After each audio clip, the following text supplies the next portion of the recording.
بسم اللہ الرحمن الرحیم۔ السلام علیکم ورحمۃ اللہ وبرکاتہ۔ عزیز طلباء و طالبات، ہمارے سبق کا عنوان ہے سورۃ الاحزاب۔ آئیے سورۃ الاحزاب کی التمارین کا مطالعہ کرتے ہیں۔ عزیز طلباء و طالبات، آج ہم اسلامیات کے الدرس الرابع الف سورۃ الاحزاب کی آیات 1 تا 8 کی التمارین کا مطالعہ کریں گے۔ السؤال الاول، سبق کی ابتدا میں رسول اللہ صلی اللہ علیہ وآلہ وسلم کو کن باتوں کی تلقین کی گئی ہے؟ عزیز طلباء و طالبات، پہلے میں آپ کو اس سوال کے جواب کا حوالہ سورۃ الاحزاب کی آیت نمبر 1 سے دیتی ہوں۔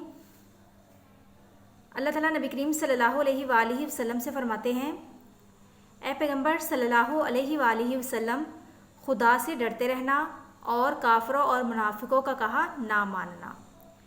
بے شک خدا جاننے والا اور حکمت والا ہے۔ اور جو کتاب تم کو تمہارے پروردگار کی طرف سے وحی کی جاتی ہے اسی کی پیروی کیے جانا۔ بے شک تمہارا خدا سب عملوں سے خبردار ہے، اور خدا پر بھروسہ رکھنا اور خدا ہی کارساز کافی ہے۔ آئیے اب جواب کا مطالعہ کرتے ہیں۔ حضور صلی اللہ علیہ وآلہ وسلم کو سورۃ الاحزاب کی ابتدائی آیات میں درج ذیل باتوں کی ہدایت کی گئی ہے۔ اے پیغمبر صلی اللہ علیہ وآلہ وسلم، خدا سے ڈرتے رہنا اور کافروں اور منافقوں کا کہا نہ ماننا، اور جو کتاب تم کو تمہارے پروردگار کی طرف سے وحی کی جاتی ہے اسی کی پیروی کیے جانا، اور خدا پر بھروسہ رکھنا۔ السؤال الثانی، اس سبق کی آیات میں منہ بولے بیٹوں کے بارے میں کیا ہدایات دی گئی ہیں؟ آیت نمبر 5 میں اللہ تعالیٰ فرماتے ہیں، مومنوں، لے پالکوں کو ان کے اصل باپوں کے نام سے پکارا کرو کہ خدا کے نزدیک یہی درست بات ہے۔ اگر تم کو ان کے باپوں کے نام معلوم نہ ہوں تو دین میں تمہارے بھائی اور دوست ہیں، اور جو بات تم سے غلطی سے ہو گئی ہو اس میں تم پر کچھ گناہ نہیں، لیکن جو قصد دلی سے کرو، مطلب ارادہ سے کرو، اسی پر مواخذہ ہے، اور خدا بخشنے والا مہربان ہے۔ اس کا جواب پڑھتے ہیں۔ منہ بولے بیٹوں کے بارے میں ہدایات۔ سورۃ الاحزاب میں منہ بولے بیٹوں کے بارے میں درج ذیل ہدایات دی گئی ہیں۔ اللہ تعالیٰ نے لے پالکوں کو حقیقی بیٹے نہیں بنایا، جیسا کہ آیت نمبر 3 میں اللہ تعالیٰ ارشاد فرماتے ہیں، وَمَا جَعَلَ أَدْعِيَاءَكُمْ أَبْنَاءَكُمْ، اور نہ تمہارے لے پالکوں کو تمہارے بیٹے بنایا۔ مومنوں، لے پالکوں کو ان کے اصل باپوں کے نام سے پکارا کرو۔ آیت نمبر 5 کی شروع میں اللہ تعالیٰ فرماتے ہیں، ادعوہم لآبائہم ھو اقسط عند اللہ۔ مومنوں، لے پالکوں کو ان کے اصل باپوں کے نام سے پکارا کرو۔ اگر تم کو ان کے باپوں میں سے کسی کا نام معلوم نہ ہو تو دین میں تمہارے بھائی اور دوست ہیں۔ آیت نمبر 5 میں ہی ہے، فَإِن لَّمْ تَعْلَمُوا آبَاءَهُمْ فَإِخْوَانُكُمْ فِي الدِّينِ وَمَوَالِيكُمْ۔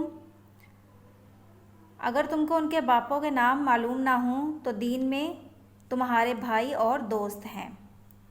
کون؟ لے پالک۔ السؤال الثالث، مندرجہ ذیل عبارات کا مفہوم بیان کیجیے۔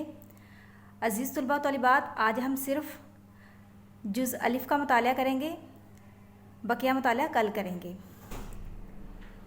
النبی اولیٰ بالمؤمنین من انفسہم وازواجہ امہاتہم۔ ترجمہ، پیغمبر صلی اللہ علیہ وآلہ وسلم مومنوں پر ان کی جانوں سے بھی زیادہ حق رکھتے ہیں، اور پیغمبر صلی اللہ علیہ وآلہ وسلم کی بیویاں ان کی مائیں ہیں۔ عزیز طلباء و طالبات، ہم نے آیت نمبر 6 کے شروع میں پڑھا تھا، النبی اولیٰ بالمؤمنین من انفسہم وازواجہ امہاتہم۔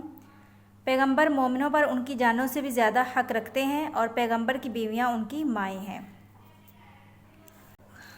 اب اس آیت کا مفہوم پڑھتے ہیں۔